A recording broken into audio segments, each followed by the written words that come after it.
the very beginning I was like, I'm done, I'm gone. Both are like pieces of my heart. So if paying collective reparations for collective guilt is appropriate, then how about India atoning for thousands of years of its caste system? I don't know why I'm simping over this. Choice to read this book during this time is like phenomenal.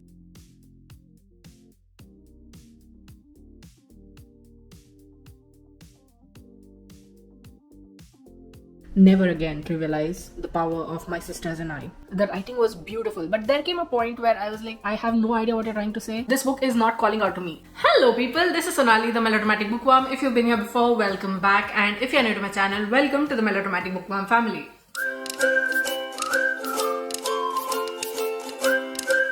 Also, welcome to a brand new reading vlog in which I'm reading all the books that I have chosen for DramaQueenAthon. And just a quick refresher, if you haven't watched any of my earlier videos, is that DramaQueenAthon is a readathon that I host.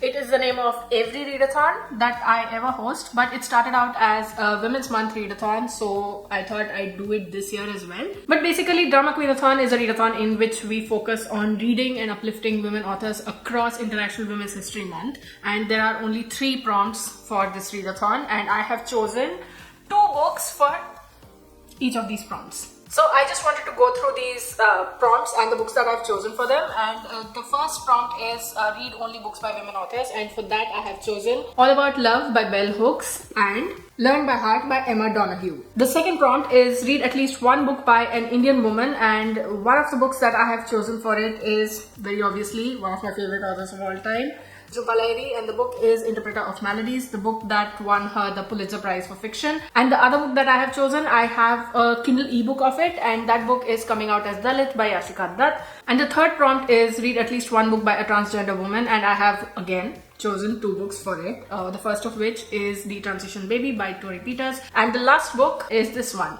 Light from Uncommon Stars by Raika Aoki. These are the 6 books that I have chosen for this readathon, and I am going to be reading them in this reading vlog. So today is the 12th of March. I wanted to start this vlog on the 8th of March on International Women's Day, but that didn't happen for whatever reason. I wasn't feeling that well. There was a lot of things going on. Things were falling into place. All of that was happening. But we are still in Women's History Month, and I really wanted to read all of these books that I've mentioned here. So without any further ado, let's dive right into this vlog and come with me on this DramaQueenAthon journey in which we read and celebrate women authors and find some absolute gems. Okay, so I just started the vlog for DramaQueenAthon, and what I ended up doing was set my table here, this corner. So now the first thing that we're going to do is put these inside, get a bookmark for this, and then come back and start reading.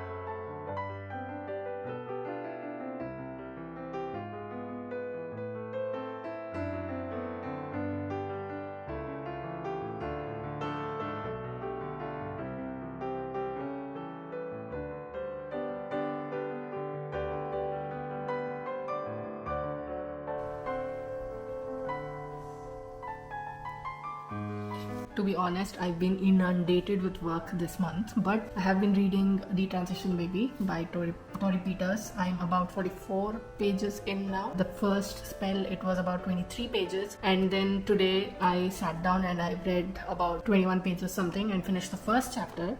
It's slow progress, but there is progress because I have also started reading Coming Out as Dalit by Yashika Dutt on my Kindle. In that also I'm about 10-11% in, and at the very beginning I was like, I'm done, I'm gone. I'm going to be crying in this book and I'm going to be very angry at the unfairness of it all. This is about a trans woman This is about a Dalit woman. I am loving both of the books, and I know that Detransition Baby will take some time longer because it's a little slow to read, especially because of the purple prose, I'd say, but it's not exactly like the purple prose that strangles you. This is like readable purple prose, and I'm here for it. And Yashika Dutt's book, on the other hand, a memoir, she had hidden her Dalit identity for such a long time, but Rohit Vemula's suicide in 2016, I think it was, it sort of pushed her to make a Facebook post about herself saying that Dekho bhaiya, I am Dalit, and to talk about it all and to stand up for her community more than she had been doing before. So both of these are such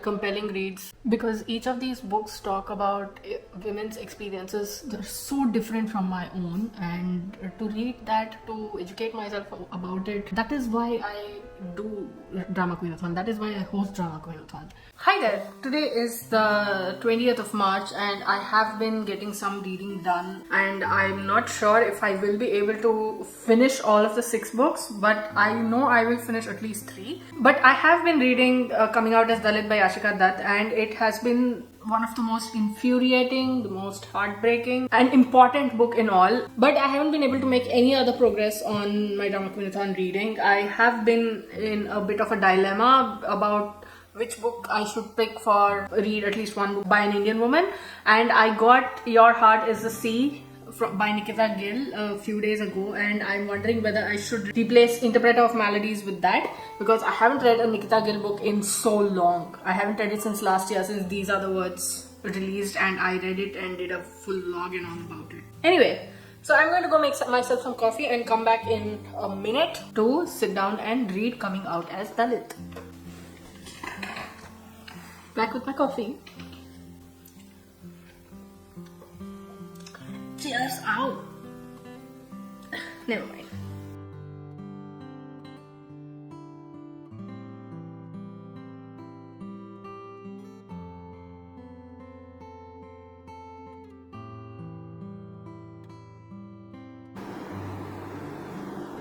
How are people so dumb to blame a girl's education for her death? If it were a boy, if a boy were killed because when he was studying elsewhere, when he was studying in the university or something, no, it would be because men will be men, they will fight and things like this happen. And that is also bad because you are not acknowledging that something bad has happened. You're just saying that men will always be like this. But for women, it's that because she was being educated, she's been murdered. She was raped and murdered. Exactly, what's wrong with people? The apex court of the country has had to repeatedly remind employers to treat manual scavengers as living, breathing humans. I mean, does that need to be said? Isn't that obvious? Like, people, yeah, they're people. It was Vichitra Kumar Tomar, one of the accused in the lynching and a Gaurakshak leader. Our intention was to punish him, to slap him, to beat him, just a few slaps, but not to leave him dead. And then after that, almost half a dozen other members blamed Akhlaq for his own death since he had incited the mob by slaughtering a cow. And then even the state's BJP chief, Lakshmikant Bajpai, he blamed the Akhilesh Yadav government instead for failing to protect cows. If it had, these men would not have been forced to take the law in their hands. And a culture minister labelled the Akhlaq's death an accident. Ye hai aapki government. And then she goes on to mention how Mahatma Gandhi behaved in conjunction with the topic of cows. If you've been following me for a while, you know that I am not a fan of Mahatma Gandhi. He thought that the rules that I lay down, everyone needs to follow, and in the meantime, I'm going to do what I want, and whatever anybody else is doing, that's wrong because they are not doing what I'm doing. I might change my mind in 10 days. What is right now might be wrong in 10 days. What is wrong now might be right in 10 days. I don't care. I mean, that is just the basic, like I'm not even scratching the surface over here. Centuries later, the narrative of cow protection gained prominence during the independence struggle. Mahatma Gandhi considered it a central tenet of Hinduism. He ranked mother cow even higher than our human mother who expects us to serve her when we grow up, whereas the cow only wants grass and grain. In 2015, Dr. Shashi Tharoor, MP from Thiruvananthapuram, argued at an Oxford University debate that Britain owes India and other former colonies colonial reparations. The entire upper caste establishment cheered this heartily, and I must say I was one of those people, but throughout this book, that same thing has been playing in my mind, whatever she's about to say next. Even Prime Minister Modi shared a video of Tharoor's speech from the PMO's Twitter account. Following this, Tharoor wrote the best-selling An Era of Darkness on the same topic, but most Indians failed to see the irony in demanding compensation for nearly 200 years of colonial rule while refusing any reparation for thousands of years of discrimination against their own citizens. If paying collective reparations for collective guilt is appropriate, then how about India atoning for thousands of years of its caste system? That's right, because we've been saying that British colonization, British occupation was bad, that was the worst thing ever, which it was, but we, on our own local domestic level, all of this is going on. It's not like we are the best, we are the least racist people on the planet. No, we do it to our own kind. Make it make sense. You can't, because it doesn't make sense. Casteism is embedded in almost everything in India. Everything anybody does, there's a lot of details behind public events that we don't really know a lot about, because the media is tuned to the point where it shows only one particular side of things.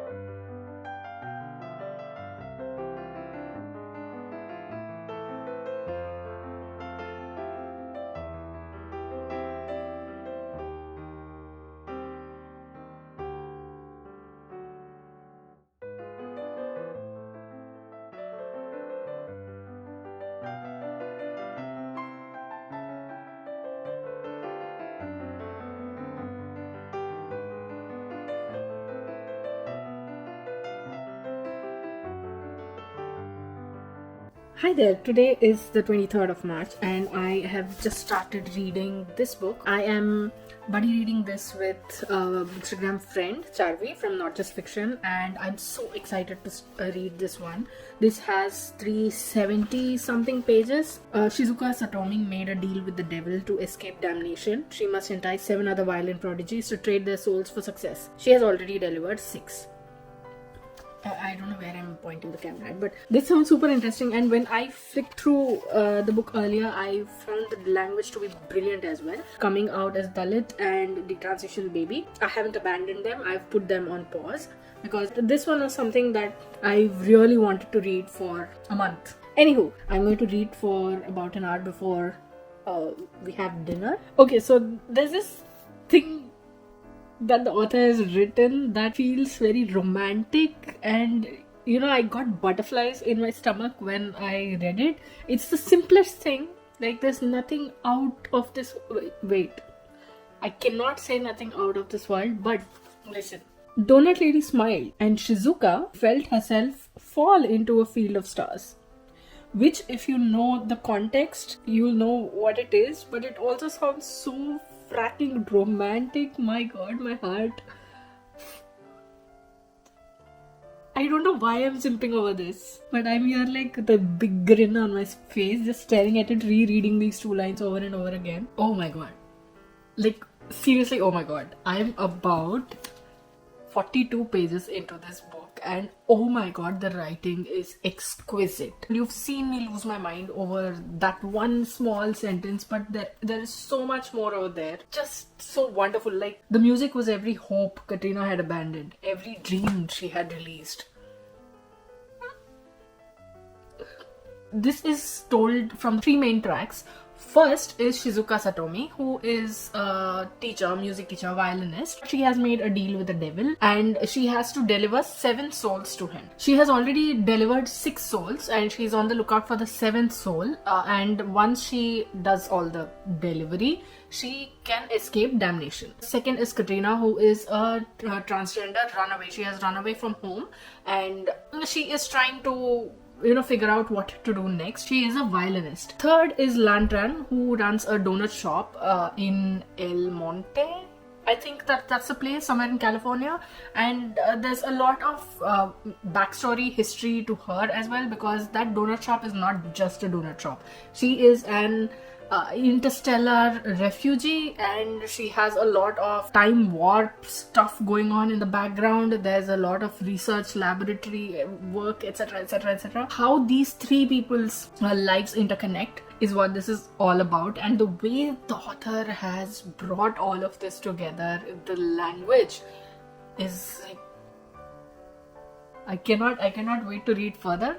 But right now I'm really hungry and I want to have something before my stomach eats itself.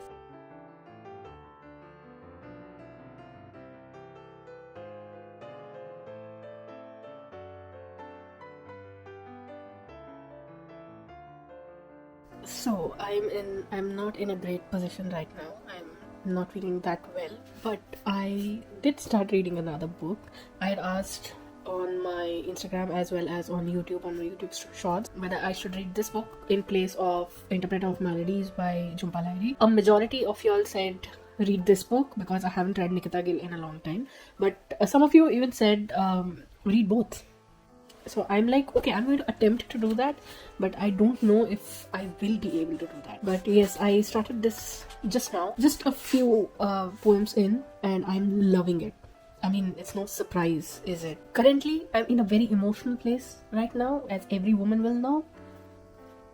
And this book, the choice to read this book during this time is like phenomenal on a different level. So, hi there, I might look a little too crumpled for this morning, but I did read a bit of Coming Out as Dalit last night before going to sleep. But there came a point where I became so incensed that I had to stop reading. And the point where I had to stop was where the author is describing how Gandhi went to so much effort to block the Dalits getting their own electorate, and the lens that he went to is just so disgusting. It sort of makes me feel vindicated because I am not a fan of the man. The fact that he fought for independence is not the talking point over here, because that's a different matter altogether. It's just that it's the kind of person that he was that grinds my gear every single time. Exclusionary when it suited him, inclusionary when it suited him, treated family like shit, treated women like shit, and circling back to this book, treated Dalits like they didn't deserve equality despite his Harijan movement, which is sort of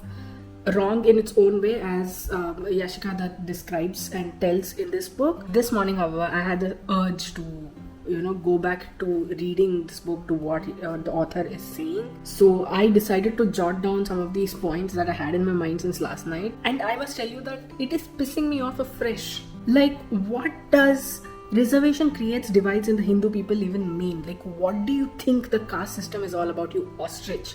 And even the left-leaning leaders of the time felt that the Pune Pact was taking away from the necessary cause of nation building by focusing on the mundane cause of the upliftment of Harijans. What in the... So you think casteism, racism is a mundane thing? The author is now talking about the treatment of Dalit women and the rape and murder of Dalit women across the country, and I'm seeing red everywhere. She narrates these events, she narrates these incidents, these rapes, these murders, these dehumanization of Dalit women by the upper caste men saying stuff like, oh, she was sexually available, that's why, and so it was okay to rape her. Even the media is complicit in stuff like that, because every time a Dalit woman is raped and murdered, or a Dalit man is murdered, they say, why do you add Dalit to it? That detail is irrelevant. But that is a relevant detail, because caste discrimination exists. The media privilege, the upper hand that the upper caste has in media everywhere in the country, it sort of allows the media to say stuff like that, and then they mask this thing by saying stuff like, this is a human issue, let us treat it as a human issue. It is not a Dalit issue, but it is a Dalit issue. So many people were murdered by upper caste men because they were Dalit. And then there was a point where I was so horrified. I don't know why I was horrified, why I'm still like a little shaken, but listen to this. US-based Dalit law student and anti-caste activist Raya Sarkar sent out a call asking students to send her names of Indian professors who might have got away with harassing them in the past. And this was after the whole Harvey Weinstein episode. Once the submissions rolled in, Sarkar began publishing these names on her hugely followed Facebook page. The list included some well-known upper caste academics in India. Sarkar refused to reveal the identity of the survivors or even the specifics of the assaults to protect their anonymity. Soon after the list was published, a statement criticizing it was published in Kafila, co-signed by 13 feminists, including academic Nivedita Menon and All India Progressive Women's Association Secretary Kavita Krishnan. The statement pointed out that anonymous complaints such as these are problematic and encouraged those behind the list to withdraw it and follow due process. See, I read Seeing Like a Feminist, I think it was in 2020, and at the time at least I really liked what Nivedita Menon was saying, because she talked a lot about how caste also affects feminism. But here is a completely different story, because she is not taking into account the fact that these particular victims were Dalit, and she is not taking into account the fact that if all of this comes out into the open, if the victims make their identities known, they are putting themselves in danger. And as a feminist, she should know better than to demand that they come outside and follow due process, even when she knows that the due process isn't going to help anyone, not the victim at least. It's a sort of a hypocritical take onto itself, because she is not considering the fact that caste plays a huge role in this, and all her words that she put into that book, Seeing Like a Feminist, seem a little empty at the moment. And since this book came out in 2019, it makes these revelations a lot more recent. And it just pisses me off so much. I don't know anything about Kavita Krishnan, but Nivedita Menon, I used to recommend that book like left, right and center whenever a feminist book was asked for. I don't know why I'm horrified, I don't know why I'm surprised, because these things happen all the time. But it doesn't mean that just because it happens all the time, it is any less of a shock or any less of a disappointment. And Nivedita Menon, went on to equate criticism of Savarna feminism from anti-caste feminists with misogynistic attacks on women by right-wing trolls. Unless she retracted her statement or unless she made any changes to it later on, I'm not going to be recommending Nivedita Menon from now on. Upper caste feminists, though, have criticized Dalit women's organizations as dealing with narrow identity politics. Narrow identity politics. The audacity to blame a group of people for fighting for their rights and tell them that they are wrong for not including them when they have been the ones to push them into I'm so outraged right now, and I feel like this outrage comes about 15-20 years too late, because I should have educated myself a long time ago. But again, I'm talking from a place of privilege. Progressive upper caste feminists like Sharmila Regge, I don't know how that is pronounced, claimed that Dalit women didn't face the same threat of domestic abuse as upper caste women. What are you on about, woman? So I wanted to finish the book and then come and put my thoughts about it, but there's one more point that I wanted to talk about before I moved on, because I know I will forget it. So there is this particular edition of Ambedkar's Annihilation of Caste, to which Arundhati Roy was expected to write an introduction. She did write an introduction, and in that she centered Gandhi's actions, Gandhi's decisions and all of that, and turned Ambedkar into a side note in his own book. So when Dalits were outraged, and rightfully so, and they called her out for it, and there was an article on Live Mint, as the author says, which published a thoughtful piece on why Ambedkar did in fact belong to Dalits, and it sort of picked apart this whole introduction that she wrote and addressed concerns as to why that was wrong. In a sense, they were not looking for her to be banned or something, they were not looking for the book to be banned or something very obvious, but they were just pointing out what was wrong with it. When questioned on this, Arundhati Roy, she responded that unlike many people, including many Dalits, she had at least taken the trouble to read him. Babe, when you are going to write an introduction, when you are required to write an introduction, reading the text, reading his work is the least you should do. It's not some ihsan that you're doing on the people or something. You are supposed to do that. If you are taking that up, if you are deciding to write an introduction, then you have to read the text. That doesn't make you a saint. And she challenged the privilege of Dalit authors themselves. She turned their argument around and asked if Dalit writers were fighting against Brahmanism or strengthening it. What are you even talking about? This just reeks of privilege. Why doesn't anybody talk about this behavior on social media? And I know the answer to that, but I'll still ask the question. Okay, as soon as I ended that clip, I saw that this next paragraph, which does make a lot of sense, which the author is saying. In all this, it's worth noting that Annihilation of Caste has been in print for decades, published by many Dalit and government presses, but has largely been unread by upper caste readers. The fact that it needed an introduction from a celebrity upper caste author for upper caste readers to notice it is telling in itself.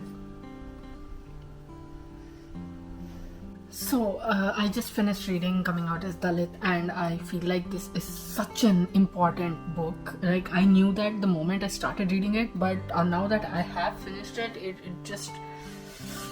This is a book that everyone should read. I mean, it's not a comprehensive book about caste, about being Dalit, but it opens up so many avenues which we have to take the time to explore, to read more about, to learn more about what goes on in Indian society. The caste system, how Dalits are treated, the atrocities against Dalits by upper caste people, and there's so much more. And she, in this book, in Coming Out as Dalit, Yashika that does not just talk about her own experiences. She gives us a lot of history to the Dalit movement, to the fight for equality, be it Phule or Ambedkar, or from the different organizations that cropped up in the 90s, I think it was, and now to the online news and news websites and YouTube channels and blogs that cover all of Dalit media and provide resources to that. Coming Out as Dalit is Yashika Dutt's memoir, yes, but it also sheds so much light on Dalit history.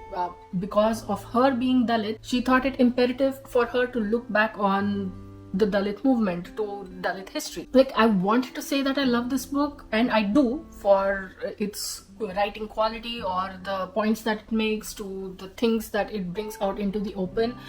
Yashika Dutt has done a lot of research, her journalist background and her Dalit background coming together to form a book that is short, but it's also so informative, and it dissects so many of the things that are taken for granted in mainstream media, but there's a lot of casteism behind it. So to see this, to read all of this, it was just infuriating and mind-numbing, but also enraging, and it was also heartbreaking. There's so much more, and I don't know what else to say except for the fact that this is one book that I will recommend till the end of time. That was, I think, technically that was my first book for DramaQueenAthon that I finished. I'm in the middle of 3 other books, but this is the first book that I finished, and I'm glad that it is the first.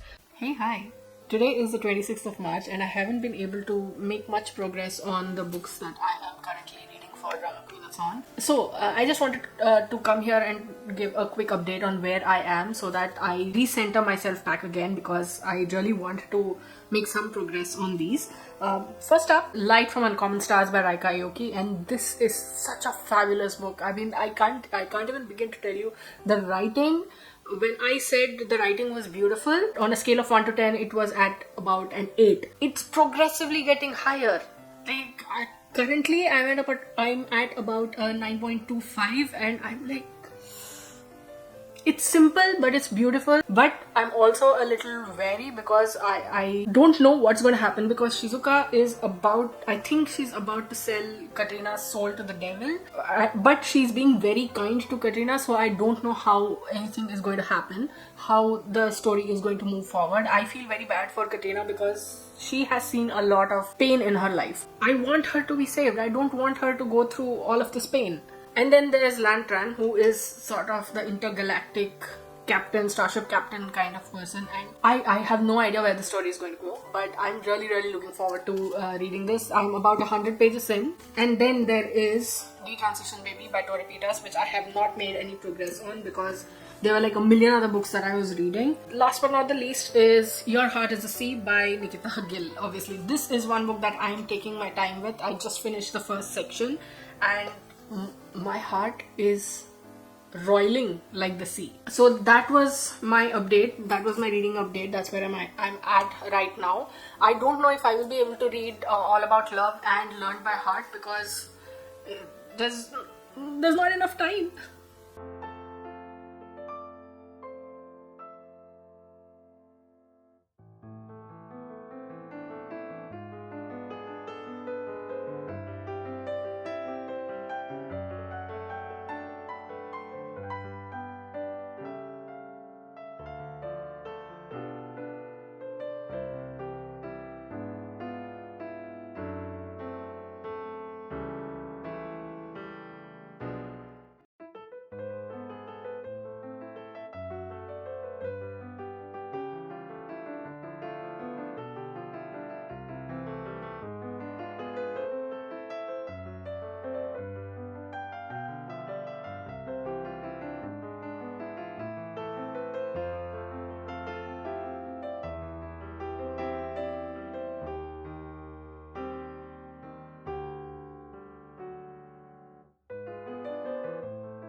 Hey, hi. So today is the 31st of March and I'm in the middle of so many books, I don't know what to do.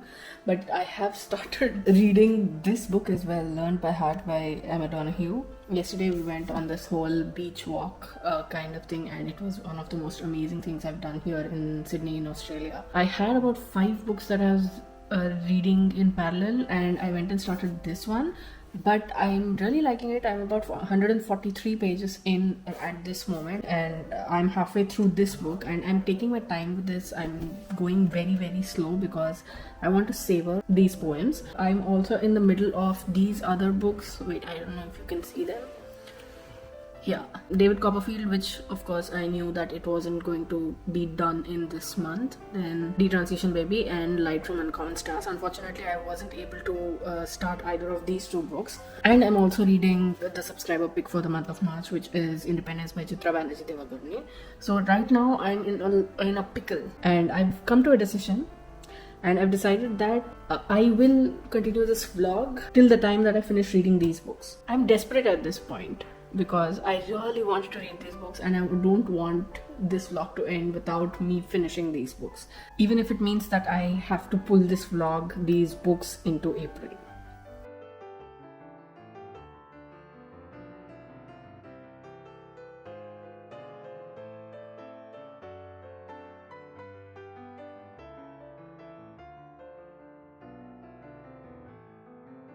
So it's some time later, and I have been reading this book. I finished the next section, which is called Defiance, and it just filled me with so much power. Like, let me share with you my favorite poem of the lot, Bitch. The seemingly violent word eclipses my non-violent walk home because I dared to ignore you. I used to wither, used to be crushed under the weight when they spoke words like that, specifically to dehumanize me. No more. I refuse to be damaged by the words of shallow-spirited men, birthed from the very wombs they do not respect. You call me a bitch, so now I wear it as a coronet. Reclaim every insult you throw, and you ain't seen nothing yet. You've just made me angry, prompted the animal hiding inside my ribcage, so take these words as fair warning. Never again trivialize the power of my sisters and I, because you only do it out of fear of women stronger than you. And you know what bitches do when they smell fear, don't you? We howl, and then we hunt. This is where the poem ended, and I was like, okay, I'm going to add a little note of my own over here. It just felt like that visceral anger and disgust against every man who behaves like that. And I went, and you know what you should do now, don't you? Run. And to everyone who asks me why I love Nikita Gill, this is why. Because she portrays a universal experience, female experience. And she portrays the universal women empowerment that we need in our lives in the form of poems. That is the top reason why I love her the most. I could go on, but we don't have time for all of that right now. So I'm going to leave it at that. I have about 80 more pages to go. I'm going to take a short break now. But before that, I realized that I haven't told you what this other book was about. Wait, let me get that out of the stack. Eliza is a schoolgirl who studies at a school for young ladies in York, and one day the whole school is introduced to a new student called Anne Lister. Anne Lister, who goes by Lister mostly, is nothing like any of them have ever seen before. She is wild, she is open, she talks her mind, and she has what was considered to be very scandalous opinions at the time. This is set in the early 1800s, and we follow how Rain and Lister's relationship morphs over time, if it changes or something. But going by the kind of letters that Rain is writing to Lister, I have a feeling it evolves into something much more. But I also have this sinking feeling in the pit of my stomach that one of these is not going to get out alive. The whole banter between these ladies, the way Lister brings them out of their shells, and she brings some adventure, some risk into their lives. I don't know what's going to happen, and I'm scared.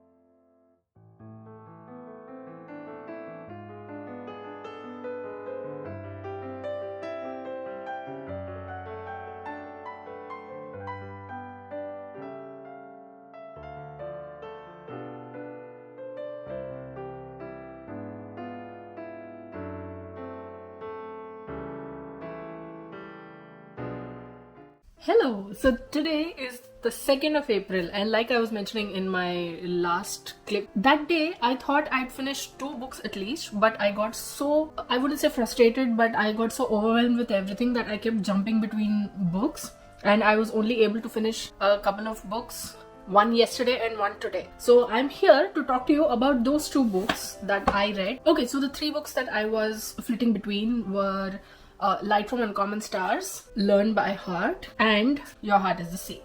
But I've only finished Light from Uncommon Stars and Learn by Heart.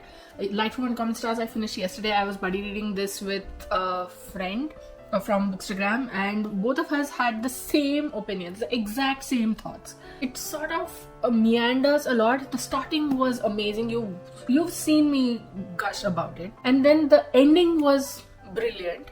But then through the middle 150 pages, it's just like, what is going on? What are you talking about? Because the way Shizuka is portrayed, I mean, she is the queen of hell. Her name that the internet, the world has given her is literally the queen of hell. But the way she treats Katrina is so much of an opposite to what we see of how she is portrayed. She is supposed to be this very strict, exacting teacher who pulls the soul out of her students in a bit to teach them music, in a bit to bring out the beauty of the music. At least that's what it looks like to the outside world. But you see how sweet she is with Katrina, and it's like, okay, what are you hiding? I mean, I know what she is hiding. She's supposed to be this sort of evil queen whose only goal is to get back her soul, is to get back her music.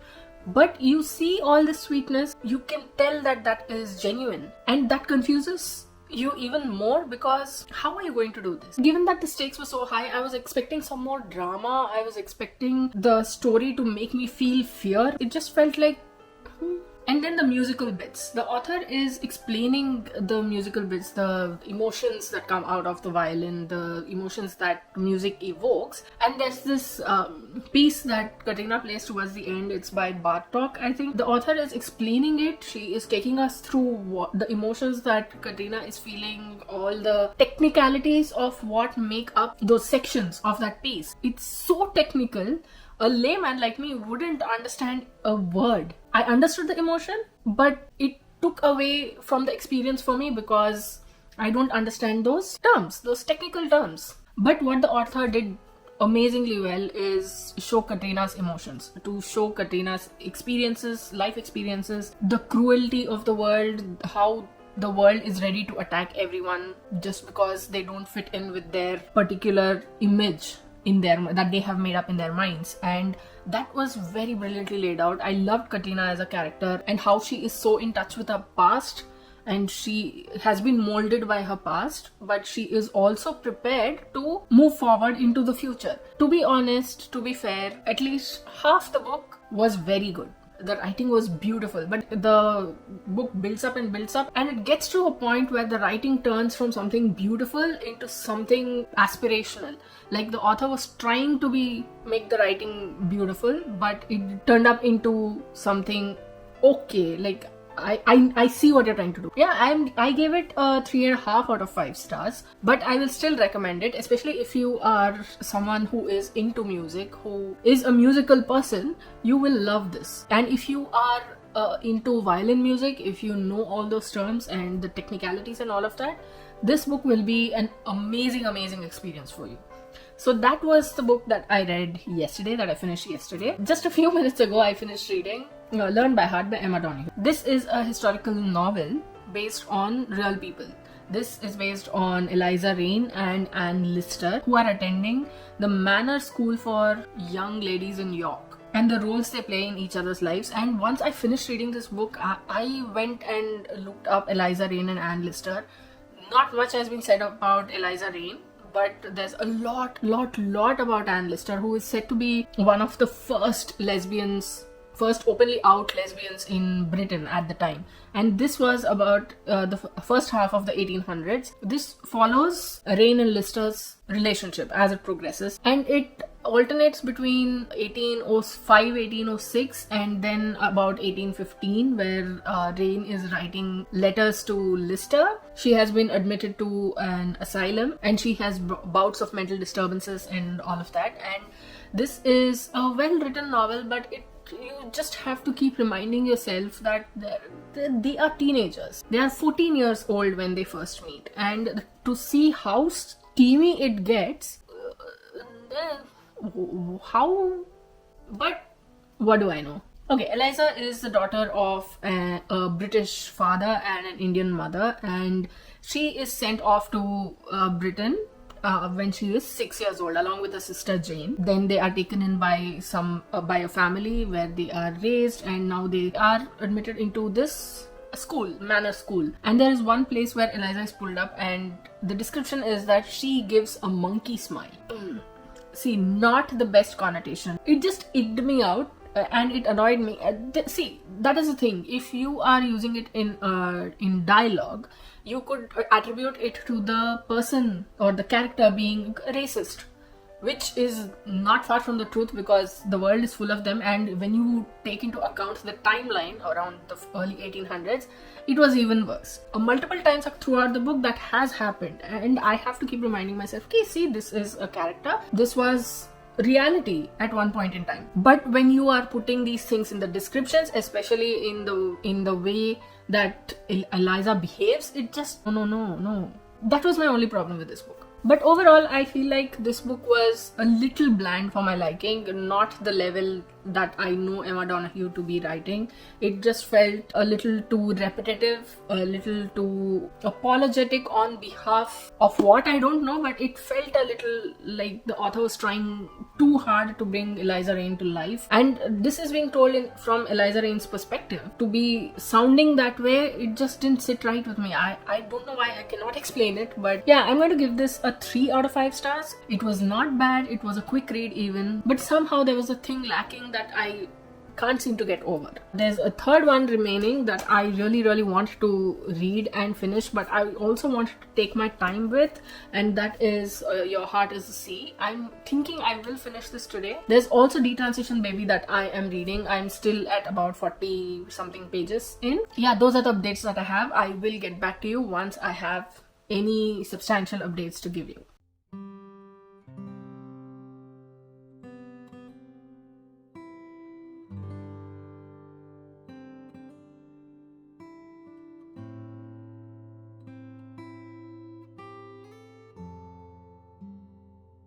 So, I know I look all bedraggled and all disheveled, but I have been reading Your Heart is the Sea, and I did not finish this book. This book has finished me. This was something else. There was something deep inside this, the words in this book. It felt like Nikita Gill knew what exactly she had to tell me at this point in my life.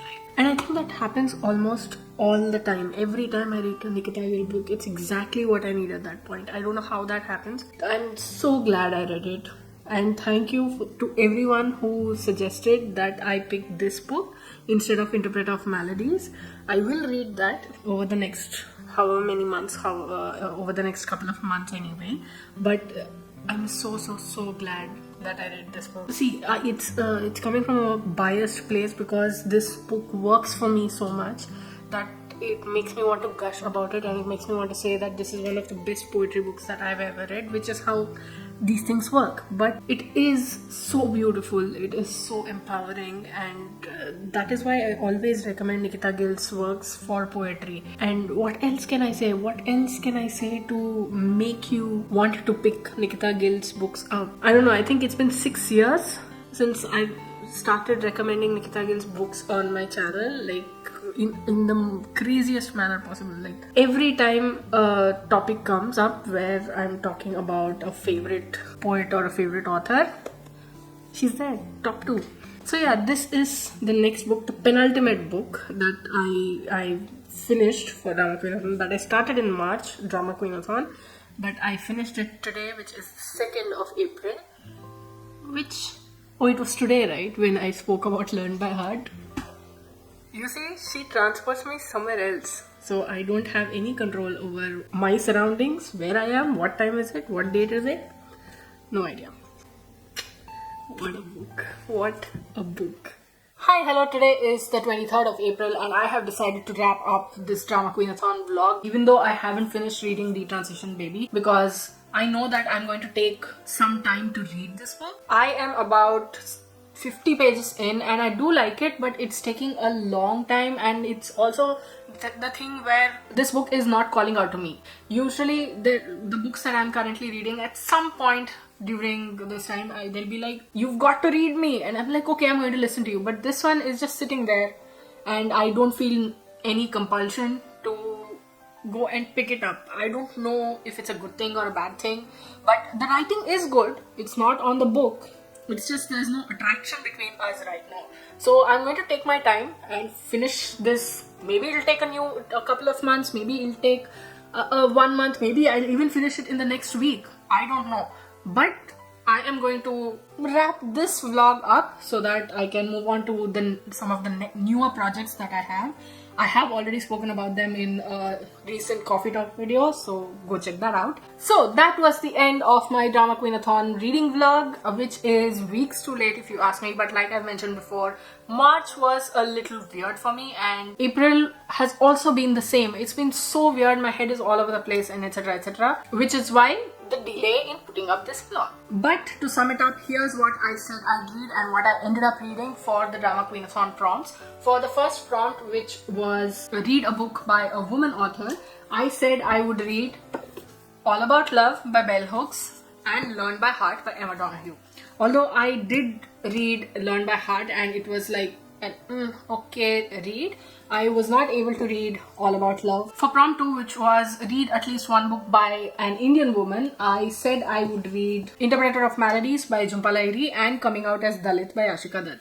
I did finish reading Coming Out as Dalit and I absolutely loved it. I've spoken more about it in my March 2024 wrap up. I wasn't able to read this one, however. As you'll remember me asking you in a short, I replaced this one with Your Heart is the Sea by Nikita Gill, which I really ended up enjoying. Obviously, it's Nikita Gill. Brilliant. For the third and last prompt, which was read at least one book by a transgender woman, I said I would read Light from Uncommon Stars by Raika Aoki and The Transition Baby by Tori Peters. I did end up finishing Light from Uncommon Stars. It was quite an okay read. It was enjoyable to a large extent, but it was also, and then I also read 50 pages of The Transition Baby. So those were the books that I read for DramaQueenAthon. I hope you enjoyed watching this vlog. Did you participate in DramaQueenAthon? What books did you read? What books did you read in March in general? How has your April been going? Let me know in the comments below. I'd love to hear from you. If you like this video, please like it and share it to spread the word. And if you like my content and would like to see more from me, don't forget to hit subscribe and click on the bell icon beside the subscribe button to get notified as and when I post new videos. Thanks for watching. I'll see you in the next video. Until next time, keep reading, keep watching, and add melodrama to your life.